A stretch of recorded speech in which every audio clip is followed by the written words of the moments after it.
നമസ്കാരം. Raffaele Israel ആക്രമണത്തിൽ സഖ്യരാഷ്ട്രമായ US കടുത്ത അതൃപ്തി പരസ്യമാക്കി. റഫേലെ ജനവാസ കേന്ദ്രങ്ങൾ ആക്രമിക്കാനായി ഇസ്രായേലിന് ആയുധം നൽകില്ലെന്ന് US പ്രസിഡന്റ് ജോ ബൈഡൻ വ്യക്തമാക്കി. ബോംബുകൾ നൽകുന്നത് നിർത്തിവെച്ചതിനു പിന്നാലെയാണ് ആയുധ സഹായം കാര്യമായി വെട്ടിക്കുറയ്ക്കാൻ US ആലോചിക്കുന്നത്. ഉഗ്രശേഷിയുള്ള ബോംബുകളും ഷെല്ലുകളും അടക്കം US നൽകിയ ആയുധങ്ങൾ കൂടി ഉപയോഗിച്ചാണ് ഇസ്രായേൽ ഗാസയുടെ വടക്ക് മധ്യമേഖലകളിൽ ആയിരക്കണക്കിന് പലസ്തീൻകാരുടെ ജീവനെടുത്തത്. സൈനിക നടപടി റഫേലേക്ക് നീട്ടാൻ ഇസ്രായേൽ പ്രധാനമന്ത്രി ബെഞ്ചമിൻ നെതന്യാഹു നിർദ്ദേശം നൽകിയാൽ അതിനുള്ള വെടിക്കോപ്പുകൾ US നൽകില്ലെന്നാണ് CNN ചാനലുമായുള്ള അഭിമുഖത്തിൽ ബൈഡൻ അറിയിച്ചത്. ഗാസ യുദ്ധത്തിന്റെ ആരംഭം മുതൽ ഇസ്രായേലിനെ പിന്തുണയ്ക്കുന്ന US പ്രസിഡന്റ് ഇതാദ്യമായാണ് പരസ്യമായി അതൃപ്തി അറിയിക്കുന്നത്. സ്വന്തം പാർട്ടിയിൽ നിന്നുൾപ്പെടെ വിമർശനം ശക്തമായ സാഹചര്യത്തിലാണ് പ്രസിഡന്റിന്റെ നിലപാടുമാറ്റം. അതേസമയം വ്യോമാക്രമണങ്ങൾക്കെതിരെ ഇസ്രായേലിന്റെ പ്രതിരോധ കവചത്തിനു വേണ്ട ആയുധ സഹായം തുടരുമെന്നും ബൈഡൻ വ്യക്തമാക്കി.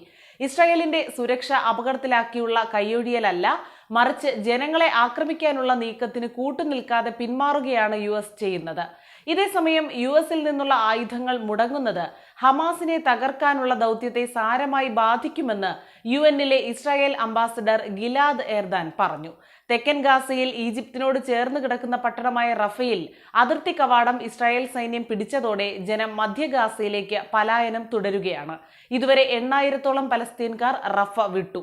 തെക്കൻ ഗാസയിലെ 3 ആശുപത്രികളിൽ ഒരെണ്ണം ഇന്ധനക്ഷാമം മൂലം പൂട്ടിയതായി ലോകാരോഗ്യ സംഘടന അറിയിച്ചു. ഇതിനിടെ കൈറോയിൽ വെടിനിർത്തൽ ചർച്ചകൾ പുരോഗമിക്കുകയാണെന്ന് ഈജിപ്തിലെ സർക്കാർ TV ചാനൽ റിപ്പോർട്ട് ചെയ്തു. ഹമാസ്, ഇസ്രായേൽ പ്രതിനിധികളും പങ്കെടുക്കുന്ന ചർച്ചയിൽ കരാർ പ്രതീക്ഷയുണ്ടെന്നാണ് മാധ്യമ റിപ്പോർട്ടെങ്കിലും മുൻ നിലപാടുകളിൽ ഉറച്ചു നിൽക്കുകയാണെന്ന് ഹമാസ് നേതാക്കൾ അറിയിച്ചു. അതേസമയം ആയുധ സഹായം നിർത്തുമെന്ന US മുന്നറിയിപ്പിന് ശേഷവും ഗാസയുടെ വിവിധ ഭാഗങ്ങളിൽ ഇസ്രായേൽ ആക്രമണം തുടരുകയാണ്. ഗാസ സിറ്റിയിലെ സെയ്റ്റൂണിൽ ടാങ്കുകൾ ഇറങ്ങി. ഭീകര കേന്ദ്രങ്ങളായ 25 സ്ഥലങ്ങളിൽ ഒന്നാണിതെന്ന് ഇസ്രായേൽ സേന അവകാശപ്പെട്ടു. ഇവിടെ ആൾക്കൂട്ടത്തിന് നേരെ ഡ്രോൺ ഉപയോഗിച്ച് നടത്തിയ മിസൈൽ ആക്രമണത്തിൽ സ്ത്രീ ഉൾപ്പെടെ 2 പേർ കൊല്ലപ്പെട്ടു. പടിഞ്ഞാറൻ റഫയിൽ വീടിന് നേരെയുണ്ടായ ആക്രമണത്തിൽ 4 കുട്ടികൾ ഉൾപ്പെടെ 8 പേർ കൊല്ലപ്പെട്ടു. റഫയിൽ മറ്റൊരിടത്ത് ഇസ്രായേൽ ആക്രമണത്തിൽ ഇരുചക്ര വാഹന യാത്രക്കാരൻ കൊല്ലപ്പെട്ടു. 7 മാസം പിന്നിട്ട യുദ്ധത്തിൽ ഗാസയിൽ ഇതുവരെ 34,904 പേർ കൊല്ലപ്പെട്ടു. 78,514 പേർക്ക് പരിക്കേറ്റു.